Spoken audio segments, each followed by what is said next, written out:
اللہ کے گھر کے دیدار کے لیے بہت ساری چیزوں کی ضرورت پڑتی ہے. سب سے پہلے تڑپ کی، تمنا کی، دعا کی اور جذبے کی.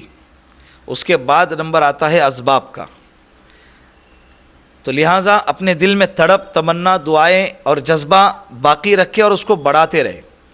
اللہ کی ذات سے کبھی نا امید نہ ہو، اللہ کی ذات سے کبھی مایوس نہ ہو، اللہ سے مانگتے رہے. بلانے والی ذات اللہ کی ہے. حضرت مولانا حسین احمد مدنی رحمۃ اللہ علیہ، شیخ الاسلام، یہ بہت غریب تھے. جب حج کا موسم آتا، جیسے ابھی حج کا موسم چل رہا ہے، حاجی ابھی عرفات میں ہیں، تو یہ یاد کرتے تھے.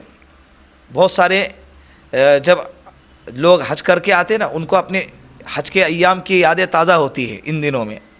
تو حضرت مولانا حسین احمد مدنی رحمۃ اللہ علیہ حج کے موسم میں حاجیوں کو یاد کرتے تھے اور تڑپ جاتے تھے اور کہتے تھے کہ حاجی ابھی مینا میں ہوں گے، حاجی ابھی عرفات میں ہوں گے، حاجی اب جبل رحمت پہ ہوں گے، حاجی اب دعائیں کر رہے ہوں گے، حاجی اب اللہ سے مانگ رہے ہوں گے، حاجی اب گڑ گڑا رہے ہوں گے. پھر حاجی رات ہو گئے، اب حاجی مزدلفہ میں ہوں گے، حاجی اب کنکری شیطان کو مارنے کے لیے جمرات پہ ہوں گے، حاجی اب قربانی کے لیے دوڑ رہے ہوں گے، حاجی اب حلق کروا رہے ہوں گے. اس طرح سے ٹہلتے ہوئے بے چین ہوتے تھے اور حاجیوں کو یاد کرتے تھے اور حج کے مقامات کو یاد کرتے تھے.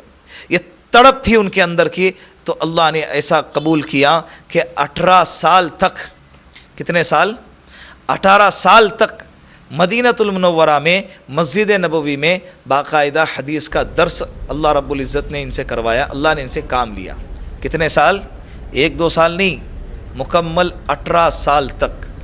تڑپ پیدا کرو، اللہ بلائیں گے، اللہ بلائیں گے، اللہ اسباب پیدا کریں گے. جیسے عبد الرحمن صاحب کشمیر کے، تڑپ 1-2 سال نہیں، 45 سال تک کی تڑپ دے کے اللہ کی ذات سے نا امید نہیں ہو گئے.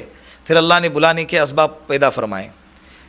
میری دعا ہے کہ اللہ سارے ایمان والوں کو اپنے در کی حاضری نصیب فرمائے. مجھے بھی، آپ کو بھی ادب کے ساتھ، احترام کے ساتھ اللہ بلا لے. السلام علیکم ورحمۃ اللہ.